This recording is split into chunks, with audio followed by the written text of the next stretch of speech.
Today is Jordon Dyrdahl-Roberts. You may remember him. In Shooting the Breeze a few weeks ago, we talked about him. He was working as a secretary in the Labor Department in Montana for the State Department of Labor in Montana, and they were asked to flag people that they came across in the Labor Department who were working illegally and forward that information to ICE to pick them up in Montana. When Jordon was made aware that he was the person who had to flag the immigrants who were working out of status and notify immigration to have them arrested, he went and protested and ultimately quit his job. We talked about him a few weeks ago. We have him on now. Jordon Dyrdahl-Roberts, how are you? I'm doing all right. How about you? Good. So I told a little bit about what happened. I'm sure you're going to be able to expand on that a lot. But tell us a little bit about your family's immigration history, because you became this, sensation on the internet and the press for basically protecting immigrants. Are you an immigrant? No.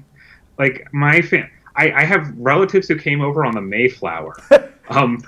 And I've got some more, slightly more recent Italian immigrant family, but maybe 8 generations ago. You're about as entrenched. Your family is entrenched here with the Pilgrims and the Founding Fathers. So you didn't think when you woke up, a few months ago, that you would be in the center of an immigration debate protecting immigrants.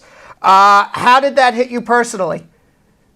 Well, so when I was just told, oh, keep an eye out for these ICE subpoenas. And it took me a while to realize what that meant, because I couldn't figure out initially why ICE would be in Montana. What were the ICE subpoenas? In other words, you were working for the State Labor Department? Yeah, State Labor Department as a legal secretary for the Legal Services Division. So they represent the department in whatever legal matters, wage disputes, whatever side the department took. And also, if somebody was doing a job sponsorship, they would have to get a prevailing wage for that job? Exactly. Right. So every time somebody was doing a job sponsorship, the State Labor Department would get involved. Or they came across any sort of wage dispute with somebody who may have been out of status. Oh, well, it's in just general wage disputes, we handle things like, somebody not getting their last paycheck because their boss was an unpleasant person. Right. So anybody who would bring a claim to ask the Labor Department to assist them, because the Labor Department's there to assist the U.S. worker, and then if you were found that you were assisting a worker who is undocumented, the State Labor Department, this is the state of Montana, said, go call ICE. Well, it's a little bit different because the department has a lot of information from all these cases and stuff, and this was ICE asking for parts of that information. So basically, the way I thought what I thought was going to happen, because I had tapped out before this most recent round of subpoenas came across my desk, was that they would be comparing whatever information we gave them to something they had and be like, oh, this person is, undocumented. Let's go pick them up. And my job as legal secretary was going to be, I would take that subpoena, pass it on to the attorney. They'd contact whatever division they were asking for information from, and then they would direct that information to me. And my job would have been to, package it nicely. However, if it was a small document request, I could just mail it as a single page. Or if it was a bulk request, it would have been, all the information that you have about this person at the State Labor Department, their name, their date of birth, their address, where they're working, make it as easy as possible for Immigration and Customs Enforcement to go knock on this guy's door or lady's door or at their place of employment and go pick them up and deport them, basically. Yeah, it was, I would be the point person. So I would have done the cover letter, signed my name, here you go, ICE. Right. So they were basically asking you at the State Labor Department to be a snitch for ICE. Your job was not legal secretary. They said your job is now snitch. You tell ICE every person who's working here undocumented, ICE will go pick it up. You're the snitch. And they won't even know that it's coming from you. Yeah, and that's the thing. It's ICE co-opted the department as an intelligence gathering apparatus. Right. I was comfortable with that for a lot of reasons. When you give information to the Department of Labor, you assume it's going to be used for labor-related issues. We might share it with like the federal Department of Labor, Right. but there's no assumption that it's going to be used for immigration. Right. So now you're not only a snitch, you're an intelligence gatherer for the U.S. government. You may be even giving information to ICE to say, go pick up this undocumented person, and maybe they're an American citizen for all you know. ICE is relying on you to go tell them who's undocumented. The legal secretary at the State Department of Montana. God knows how many people maybe they picked up who may have been legal. Because I've seen that happen many times.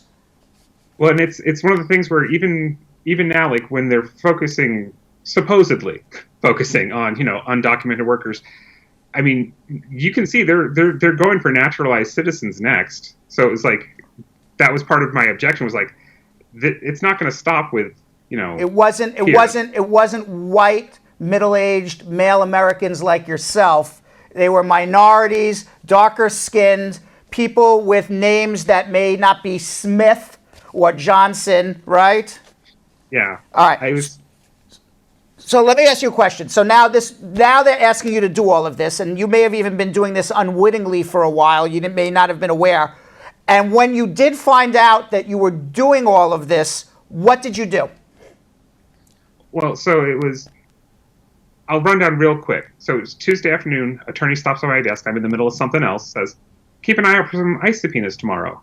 I hear subpoenas tomorrow and just sort of continue about my day. And then it wasn't until later that it sort of clicked in my brain that ICE, immigration. Okay, wait a second. So the next morning, I go in, I give my wife a real quick phone call, and I say, I might be asked to process these subpoenas for ICE. I don't think I can do that. I was expecting there to be a bit of a conversation, but without a moment's hesitation, she just said, okay. And that was it. Now, have you ever done any social activism before, or is this like the first thing it hit you in your conscience and you said, you know what, I can't do this. I can't send people home. I mean, I've attended a couple marches. I've called senators for stuff, but never something on this level. I wasn't thinking of it as a social activism act at the time. Like, at most, I thought I might be able to convince some people in the department to sort of reassess what we were doing. I had not realized this would become a social media activism. Sensation. Yeah. Right. Yeah. So now people are calling you a hero. You quit your job. You took a stand against this. Now, the state of Montana is still doing this. I assume somebody took your job and they're contacting ICE. But you took a stand, and nobody knew that that state labor departments are ratting out workers who make claims against their bosses for unfair treatment, that if they're undocumented. And now you have brought this to not only attention of the state of Montana, but the entire United States. And some people are calling you a hero. What do you think about being called a hero? So when I did this, I was making a pretty personal decision, and I hadn't really anticipated it taking off like this. And I have some issue with the word hero, just because I think when people look for a hero, they're looking for somebody else to do something. They're looking for someone to save them. And what I did was I just did sort of what I thought you were supposed to do. You do not collaborate with the authoritarian regime. And so you don't hurt other people. You don't hurt other people if you cannot. Yeah, it's just sort of what you're supposed to do. And so that the word here gives me a little bit of an uncomfortable feeling, just because I expect this shouldn't be heroic. This should be what you do when you're asked to do something wrong. Out. When you're asked to do something wrong, there should be a normal person's reaction, a reasonable person's reaction. When you're asked to do something wrong and you're asked to hurt strangers that are doing nothing wrong here, this should be a normal reaction. Unfortunately, it's not. And I think that's why people are calling you a hero, especially You yourself are not an immigrant. You have said your family came here basically, if it wasn't the Mayflower, it was the next ship after the Mayflower. And as a result of this, you have made a discussion and made this information available that otherwise would never have been known. Now, the state of Montana came out and said, what's the big deal? They've been doing this for years. They've been ratting people out for years. What do you have to say about that? Well, so it's more than possible that previously, like, something had come across my desk and, a lot of paperwork just came across my desk. So I might have passed something on without realizing it, just because sometimes when you get a subpoena, it doesn't necessarily say like, hi, this is from immigration. Like it could, depending on who's asking for it, how it might be labeled, it might not instantly come off as relating to immigration. Had that attorney not said ICE subpoenas, it's possible I could have just pushed the paperwork across my desk, send it off, and when it came back to me, send it out without even knowing. It was the word ICE subpoena that caught your attention. Yeah. Right. You said, wait a second. Whoa, subpoena, ICE, what's going on here? Now, you worked there for 10 years. You gave up a very good government job that you would have been there for the rest of your life. You gave up potentially a huge pension when you retired. I don't know what you deal with your pension after either getting fired or quitting after 10 years. How did you said your wife said okay. She supported you. You have children as well. What did you say to your daughter? How did she react? And how did people react to you saying, how could you quit a job and now you can't support a family? You have children to support. How could you do that to your children? Well, it's so that was an interesting conversation to have with a toddler. How old is your daughter, by the way? Gonna be 4. So it was after sending out the tweets, after having dinner with my in-laws, and I hadn't been checking Twitter after that, and so we're in the car driving back home, and I'm trying to explain, all right, kiddos, so things are gonna be a little different. It's gonna be a little more difficult. We're gonna have to make some, tough choices. Because Dad, I had to make a hard choice. And, I had to say, I couldn't, I was asked, why? So I asked, I couldn't help break up families. And give it to a toddler's understanding of how the world works. Why would anybody want to break up families? Right. That's sad. Exactly. And that leveled me. It was like, okay, I have the support of my kid. My kid is behind me 100% right now. All right. And then this was before I realized that a lot more people were behind me. And well, the thing was, I couldn't have expected this to take off the way it did because.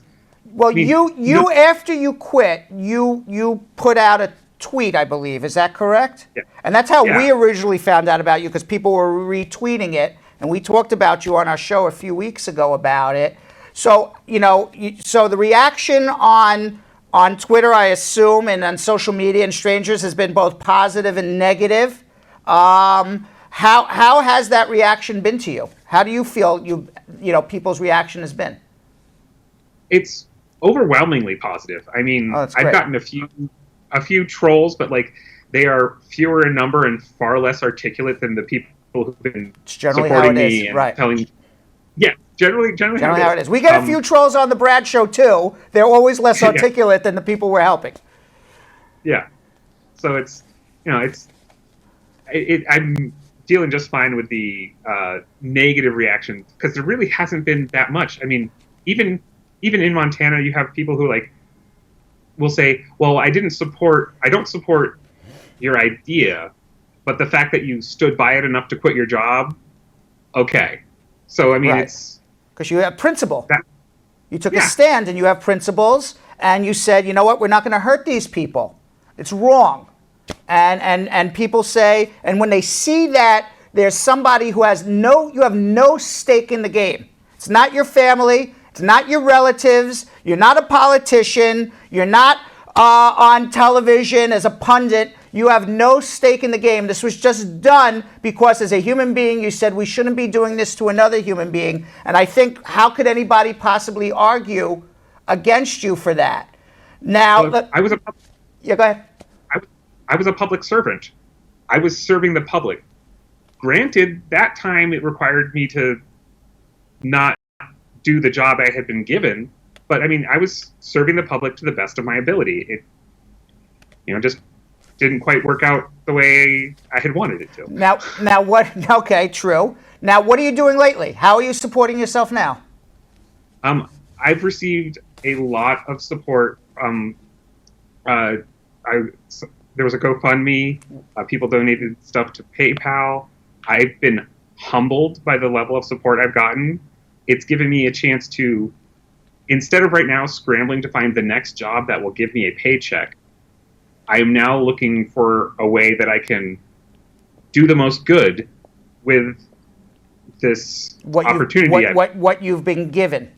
You have a platform and you have people donating money to you. So you want to obviously do good with that. Now, interestingly enough, you know what I'm going to say, is on our show, around the same time that you had quit your job at the state labor department in Montana for not wanting to snitch on immigrants, there was a woman who was also an internet sensation. She was riding her bicycle, and we talked about this on our show as well. And there she is giving, this is the Trump motorcade. We're not sure which car Donald Trump is in, but there she is on her bicycle. Her name is Juli Briskman, and she gave Trump the finger. And she also became somewhat of a internet sensation. This is Juli Briskman. Hi, how are you? Hi, Brad. Thanks for having me. And thanks for coming on. And why this all comes together, because people are saying, well, how did this all come together? Is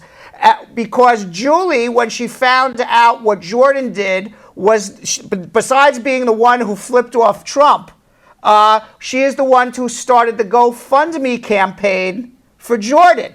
You started the GoFundMe campaign without ever speaking to Jordon, I understand? I did, yep. I started the GoFundMe before we actually spoke. And I just want to address, I know that Jordan's being really humble about being called a hero, but Brad, I think you nailed it on the head when you said he's a hero because he had no stake in the game. No stake in the game and did the right thing anyway, without knowing what was going to happen, without any safety net underneath him.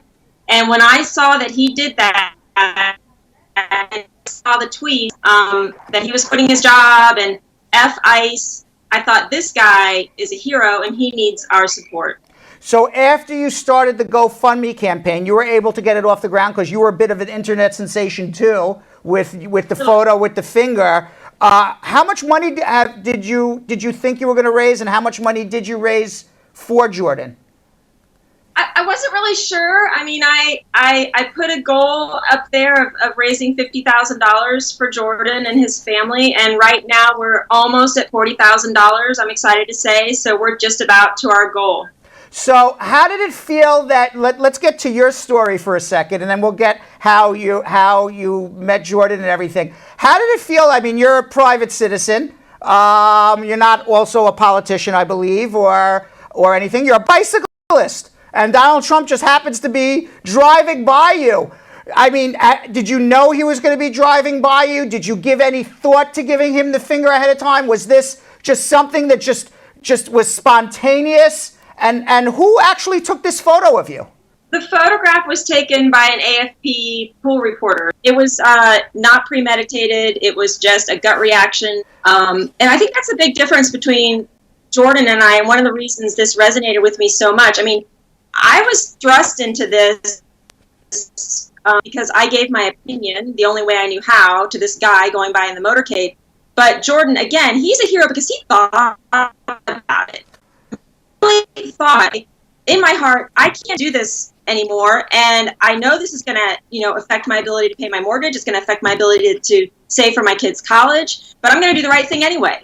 Now, this was a gut reaction that you did. You didn't expect anyone to take a photograph of it. You didn't expect it to do anything to your life whatsoever. You were not expecting anybody, the pool reporter, to take the photograph. You weren't expecting this to go viral. Now, ultimately, when this did, it did affect your life because you lost your job. You had, I guess, a nice job working at a company, and they fired you as a result of this photograph. Is that correct?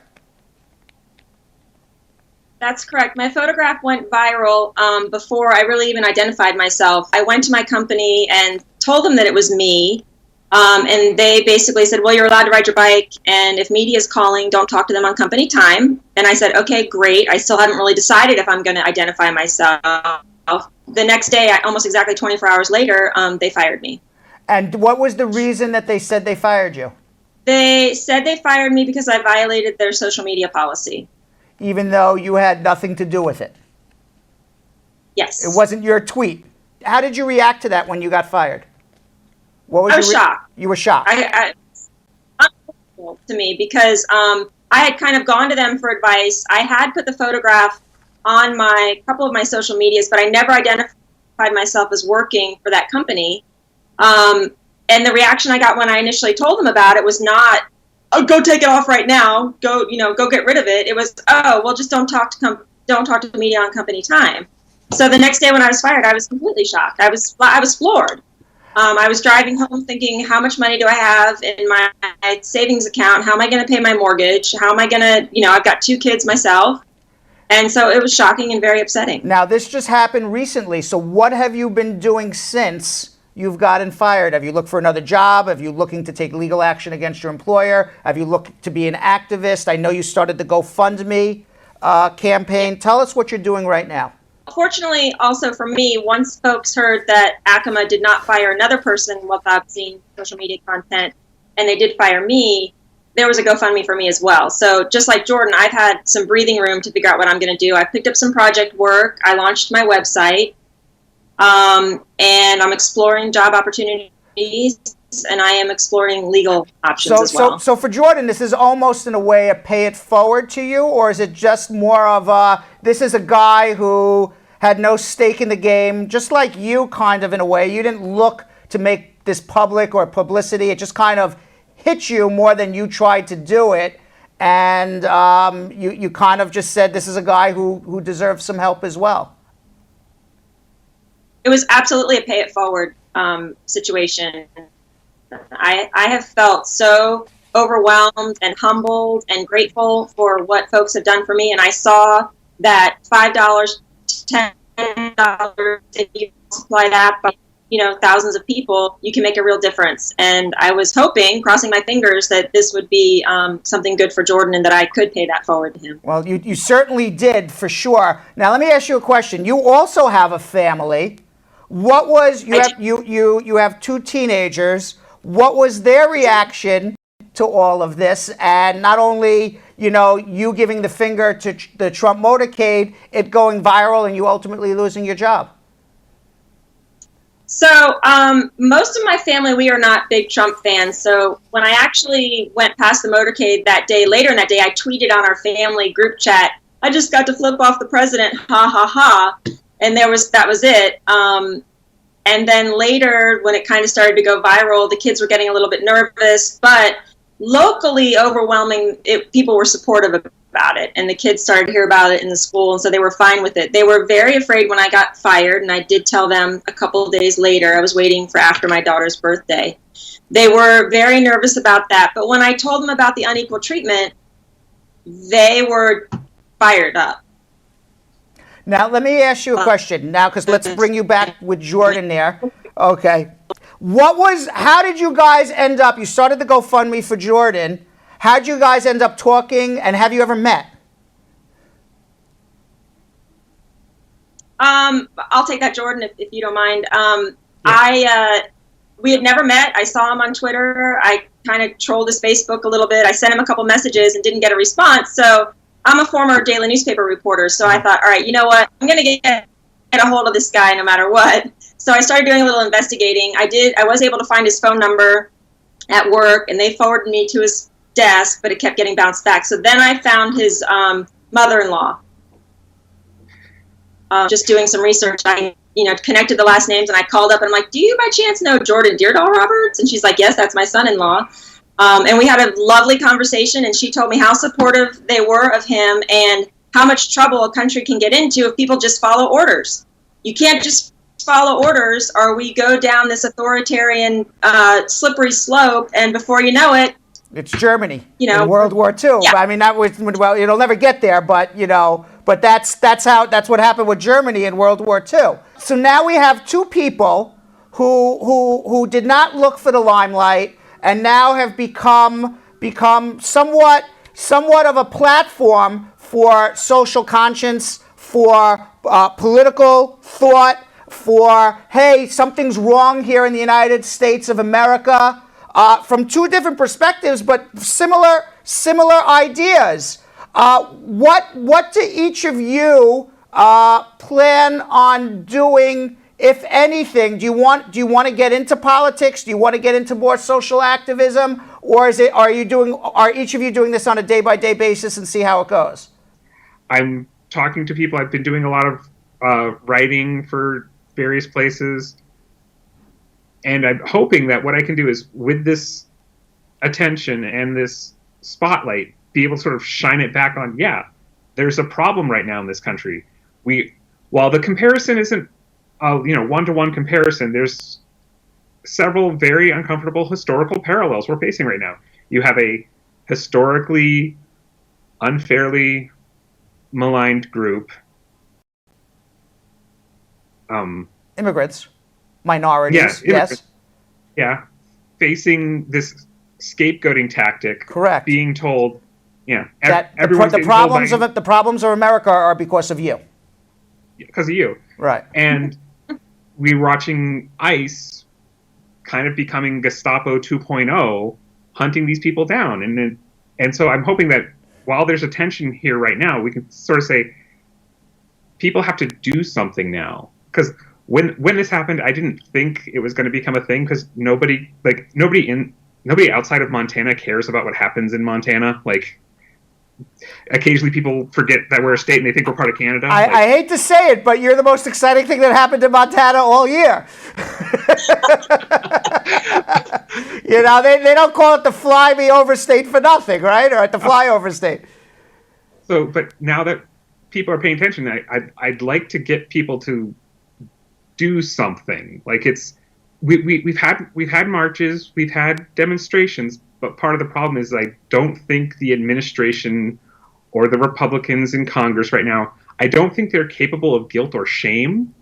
So you can show up with all sorts of numbers and they will just, skip town for a couple days and then come back and keep doing what they're doing. Of course. So I think if I can do anything now that I have this platform, it's to tell people it's time for more than marches, civil disobedience. It's time for more people to just say no, because the only reason this administration keeps marching forward is everyone they're waiting for something to happen. They're waiting for the next election. They're waiting in hopes that it's not going to get that bad. Yeah, unfortunately, there's a lot of complacement, I guess is the word.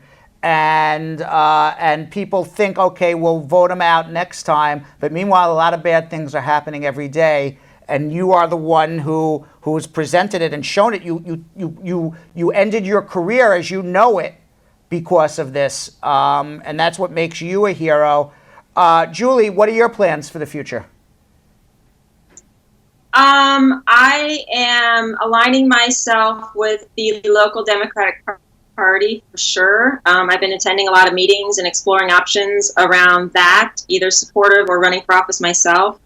As I said, I launched my website, and I'm hoping that that's a platform for my voice, however that might be interpreted or used in the future. Doing a lot of writing and hopefully speaking, and I'm coming close to joining an organization that aligns with my values so that I could do both. Well, you both are amazing in your own ways. I think it's amazing that you got together, and it's coincidental that we talked about both your stories on my show, and now we have you here. We always end our show. We're all about trying to help everybody achieve their American dream. So I'd like to end this and just ask each of you what your American dreams are. Oh, wow. Why don't you go first, Jordan?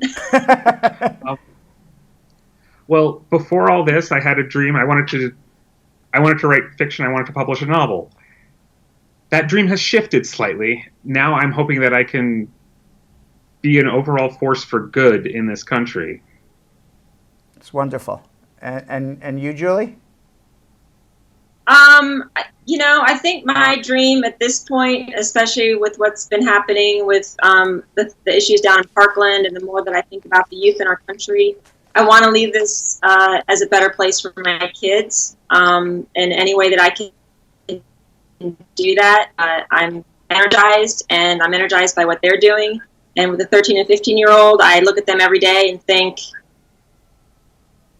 we all have to stand up. Jordan did. We have to stand up. We have to speak out. And that's my dream, is to use my platform to speak out, especially against this administration. Diminishing powers and expanding powers any way that it promotes its own racist and isolationist and authoritarian theories and ideology. Well, you both are amazing. You took stands. You say what's going on in America is wrong. I agree with you. And you both lost your jobs as a result of it, but you've gotten platforms to hopefully do something even better. With every, I guess, they say with every, bump in the road leads to new and better experiences, and certainly to new advances in your life. So I wish you both the best of luck. Juli, Briskman, Jordon, Dyrdahl, thank you very much for coming on. I appreciate it. Thank you.